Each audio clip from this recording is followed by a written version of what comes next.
Big City Dining in Springfield. Depot Bar and Grill. I'm here with Brandon Frank of Brandon Frank Construction. He has invited us down here to talk about a very special project here. This is a mixed-use property. You've got homes, you've got businesses. This would be a pretty big project for Greenbrier. Now, you've already had some successes here. We're right across the street from the ice cream store, Golly G's, and you've got a pizza joint, and you've really kind of brought this corner back to life up here. And now you have another project, and you wanted to present it to the citizens of Greenbrier before you presented it to the city leaders. So go ahead and tell us about it, and where is this thing? Yeah, this is located on the 17 acres that used to be the old egg farm. Old timers know it as the egg farm. I know it as the vintage Chevrolet parts dealership.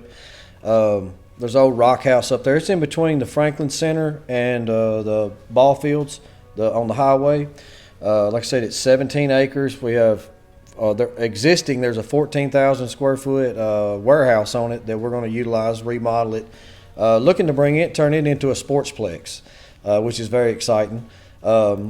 We all together here, what we're proposing is it's about 35,000 square foot of commercial property, meaning shopping, eating, dining, sportsplex, maybe barbershop, salons, in a very modern look, with an old town feel. It's going to be really nice. And in with that, there's another 62. There's 62 units of housing in there. 10 of them being single-family homes, 52 of them being built like townhomes where they're attached. Some of them 2 at a time, some of them 4 at a time. I don't think we have any more than 6 at one time. So this is a pretty large project. Yes, sir, and it'll be the first of its kind in our county and especially in our city. Our city just passed this ordinance a little over a month ago.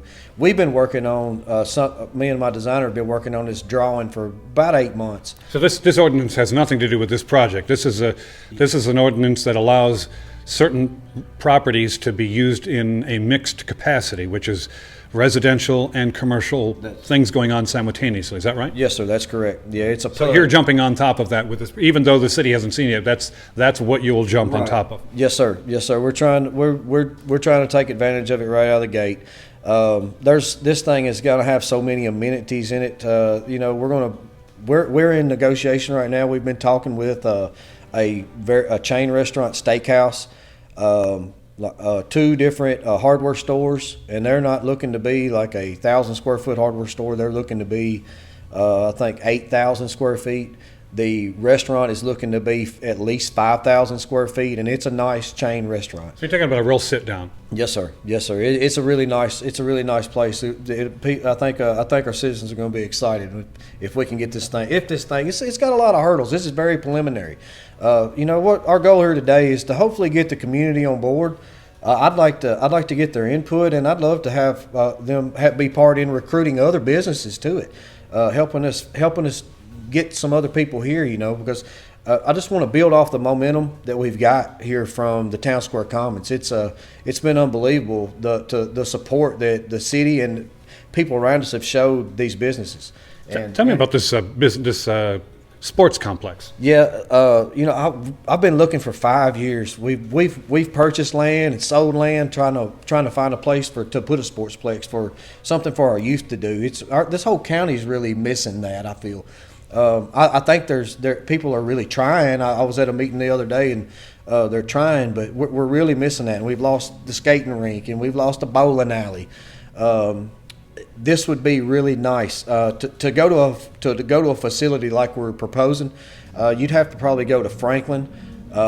It's 14,000 square foot. Probably indoor soccer, baseball, softball. I'm not counting out a basketball gym. The kids need basketball around here so bad because there's nowhere for them to go. But that's our goal, and that would definitely, if this goes through, that will definitely be there. And a sit-down restaurant will definitely be there, and a hardware store would definitely be there. If it was to close today, it would. But there again, it's very preliminary. We got a lot of hoops to go through, a lot of stuff to be applied for, and a lot of planning. This is a late 22 project if it goes through and everything goes well.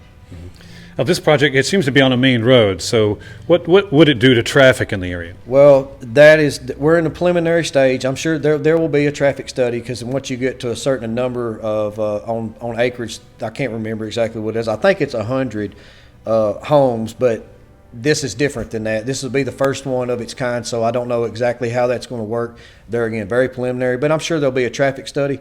We have been talking. The city did tell us that the high school and the middle school, the evacuation plan for the schools right now is the Louise Martin Park, which is across the railroad tracks. Well, for them to get there right now, they got to walk down Kniff, which is pretty dangerous.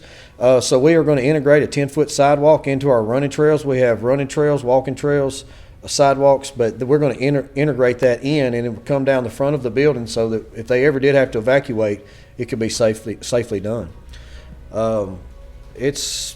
There's a whole lot of history too that there's not a lot of history. I can't say that. The only thing that we're saving is the warehouse. But as far as it's important to me, like in the pocket parks, I want to have little placards when people are walking their dogs in these little pocket parks. They read about the history of Greenbrier on a placard somewhere. The Nelson Reserve, the name of the subdivision, it came from, the staple in Greenbrier is the whiskey, the distillery.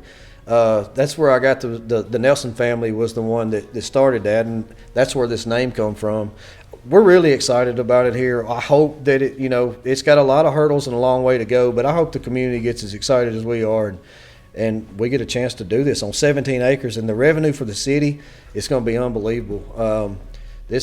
Right now, the city and county make $10,000 total on this. I think $6,000 to the county, $4,000 to the city. In taxes? In taxes, yeah. So it would be tax revenue? Tax revenue, and that's only property taxes. Right. Property taxes alone, and the revenue would at least, the minimum is going to be $700,000 if this thing goes through.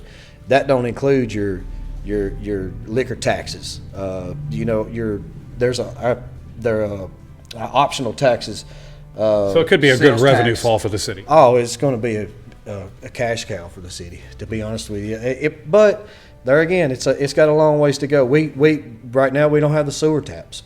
I know that, and I know it going in. But maybe by the time that we get it drawn and approved, we'll be there, because the leadership we got right now appears doing really good, and they're working really hard to get us there. Mm-hmm. I think within the next 12 months, we're going to see a big difference in that.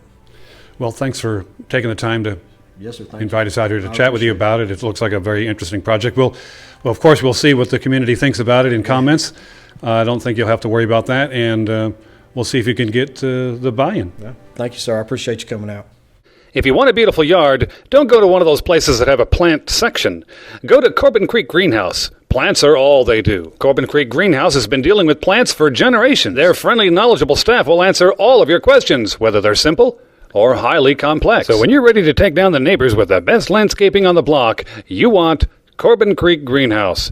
They're located at 4920 Highway 161 in Springfield, 384-3185. Once again, 384-3185.